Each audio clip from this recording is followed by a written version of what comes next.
সাবেক প্রধানমন্ত্রী শেখ হাসিনার ছেলে সজীব ওয়াজেদ জয় বাংলাদেশের নতুন অন্তর্বর্তী সরকারকে কড়া বার্তা দিয়েছেন।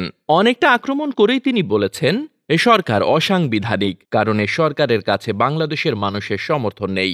কেউ এ সরকারকে ভোট দিয়ে নির্বাচিত করেনি। আমেরিকা থেকে জয়ের সাক্ষাৎকারের একটি অংশ প্রকাশ করেছে সংবাদ সংস্থা এএনআই। সেখানেই তিনি বলেন, আমরা সকলে চাই বাংলাদেশে দ্রুত গণতন্ত্র ফিরে আসুক। যে অন্তর্বর্তী সরকার তৈরি হয়েছে তা সম্পূর্ণরূপে অগণতান্ত্রিক, অসাংবিধানিক।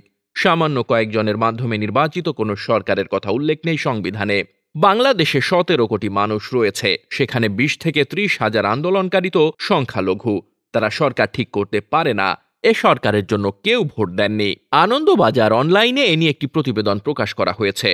ডক্টর মোহাম্মদ ইউনূসের সরকারের প্রতি সন্দেহ প্রকাশ করে হাসিনা পুত্র আরও বলেন, এ সরকার ক্ষমতায় এসেছে 1 সপ্তাহ হয়নি। তারা আদৌ বাংলাদেশে শান্তি শৃঙ্খলা ফেরাতে পারবে কিনা তা নিয়ে আমার সন্দেহ রয়েছে। ক্ষমতায় আসা এক জিনিস আর সরকার চালানো আর এক জিনিস। এ সরকারের কথা কে শুনবে? আমাদের দলের 10 কোটি সমর্থক রয়েছে বাংলাদেশে। তারা তো এ সরকারকে সমর্থন করেননি। তাদের সমর্থন ছাড়া সরকার চলতে পারে না। কিভাবে কি হয় আমরা দেখব। ইউনূস বৃহস্পতিবার বাংলাদেশের অন্তর্বর্তী সরকারের দায়িত্বে এসেছেন। নতুন সরকারের ভুল ধরিয়ে দিয়ে জয় বলেন, ইতোমধ্যে এই সরকার ভুল করতে শুরু করেছে। তারা জানিয়েছে নির্বাচন তাদের অগ্রাধিকার নয়, অগ্রাধিকার হলো আগের সরকারের ভুলের বিচার। কিন্তু তাদের এ দেশ সংস্কারের অধিকার তো কেউই দেননি। বাংলাদেশের মানুষের সমর্থন তাদের কাছে নেই। এভাবে দেশ চলতে পারে না। বাংলাদেশের প্রধানমন্ত্রীর পদ থেকে পদত্যাগ করে ভারতে চলে গেছেন হাসিনা। আপাতত তিনি দিল্লিতেই রয়েছেন।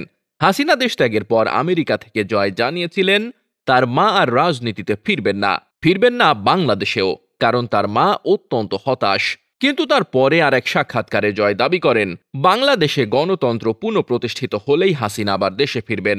তিনি নিজেও বাংলাদেশের সক্রিয় রাজনীতিতে অংশগ্রহণ করবেন বলে জানান। Desk report, বার্তাবাজার।